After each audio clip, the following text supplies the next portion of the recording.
Senator Cruz. Thank you, Mr. Chairman. General Barr, thank you for your testimony. And let me start by just saying thank you. You've had an extraordinarily successful legal career. You didn't have to take this job.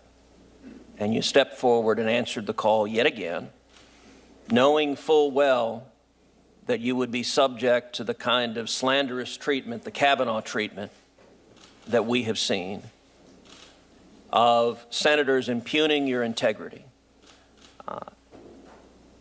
And I, for one, am grateful that you answered that call and are leading the Department of Justice both with integrity and fidelity to law. That is what the nation rightly expects of our Attorney General, and I believe you are performing that very ably. I think this hearing today has been quite revealing to anyone watching it, although perhaps not for the reason some of the Democratic senators intended. One thing that's revealing in the discussion and questions that came up, a word that occurred almost none at all, is the word Russia.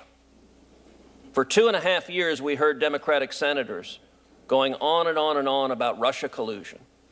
We heard journalists going on and on and on about Russia collusion, alleging, among other things, some using extreme rhetoric, calling the president a traitor. We heard very little of that in this hearing today. Instead, the principal attack that Democratic senators have marshaled upon you concerns this March 27th letter from Robert Mueller. And it's an attack that I want people to understand just how revealing it is. If this is their whole argument, they ain't got nothing. So their argument is as follows, and let me see if I understand it correctly. You initially, when you received the Mueller report, released to Congress and the public a 4-page summary of the conclusions. Then on March 27th, Mr. Mueller asked you to release an additional 19 pages, the introduction and summary that he had drafted. And indeed, in the letter, what he says is, quote, I am requesting that you provide these materials to Congress and authorize their public release at this time. And the reason he says it is that to fully capture the context, nature, and substance of the office's work and conclusion. So you did not release those 19 pages at that time. Instead, a couple of weeks later, you released 448 pages, the entire report, which includes those 19 pages. Do I have that timeline correct? That's right. So their entire argument is, General Barr, you suppressed the 19 pages that are entirely public, that we have, that we can read, that they know every word of it. And their complaint is it was delayed a few weeks. And that was because of your decision not to release the report piecemeal, but rather to release those 19 pages along with the entire 448 pages produced by the special counsel. Yes. If that is their argument, I have to say that is an exceptionally weak argument. Because if you're hiding something, I'll tell you right now, General Barr, you're doing a very lousy job of hiding it. Because the thing that they're suggesting you hid, you released to Congress and the American people. And so if anyone wants to know what's in those 19 pages that are being so breathlessly, oh, Bob Mueller said release the 19 pages. You did. You did it a couple of weeks later. But we can read every word of the 19 pages along with the full report. In your judgment, was the Mueller report thorough? Yes. Did they expend enormous time, energy, and resources investigating and producing that report? Yes. And the Mueller report concluded flat out on the question of Russian collusion, the evidence did not support criminal charges. That's right.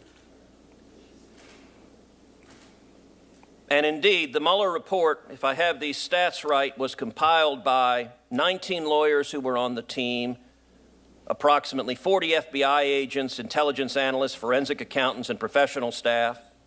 The special counsel issued more than 2,800 subpoenas, nearly 500 search warrants, more than 230 orders for communication records, almost 50 orders authorizing the use of pen registers, 13 requests to foreign government for evidence, and interviewed approximately 500 witnesses. Is that correct? That's right. So we have investigated over and over and over again, and the substance of the accusations that have been leveled at the president for 2.5 years have magically disappeared. Instead, the complaint is the 19 pages that we can all read that is entirely public, could have been released a few weeks earlier. Oh, the calamity. Let me shift to a different topic, a topic that has been addressed already quite a bit. I believe the Department of Justice under the Obama administration was profoundly politicized and was weaponized to go after political opponents of the president. If that is the case, would you agree that politicizing the Department of Justice and weaponizing it to go after your political opponents is an abuse of power? I think it's an abuse of power regardless of who does it. Of course. Yeah.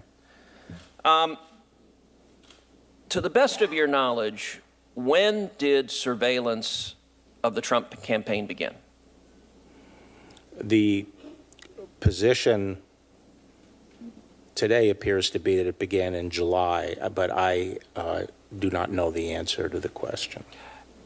It is an unusual thing, is it not, for the Department of Justice to be investigating a candidate for president, particularly a candidate from the opposing party of the party in power?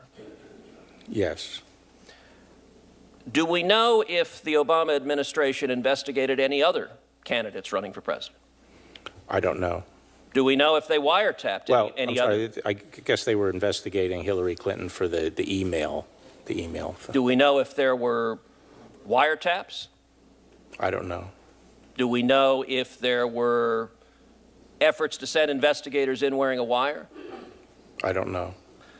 So, General Barr, I would urge, you have had remarkable transparency. You promised this committee you would with regard to the Mueller report. You promised this committee and the American people you would release the Mueller report publicly. You have released the report. Anyone can read it. It's right here.